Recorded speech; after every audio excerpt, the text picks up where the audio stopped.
వెల్లుల్లి రెబ్బలు ఒక 2-3 కొంచెమే ఉందండి నాకు కొత్తిమీర. అది ఎంత సింపుల్ అంటే టొమాటో వేసిన తర్వాత మిగతా వేస్తే మగ్గవు, చింతపండు వేస్తే మిగతావి మగ్గవు, అట్లాంటి కంప్లైంట్లు ఉంటాయి మామూలుగా. దీంట్లో అట్లా ఏమీ లేదండి. నేను అన్నీ కలిపేసి మూత పెట్టేసి మగ్గిచ్చేస్తాను. చాలా సింపుల్గా అయిపోతుంది. టమాటాలు,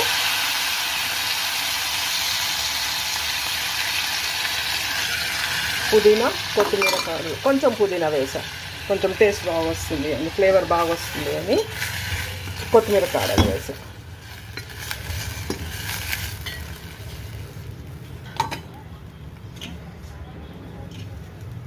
కొంచెం చింతపండు,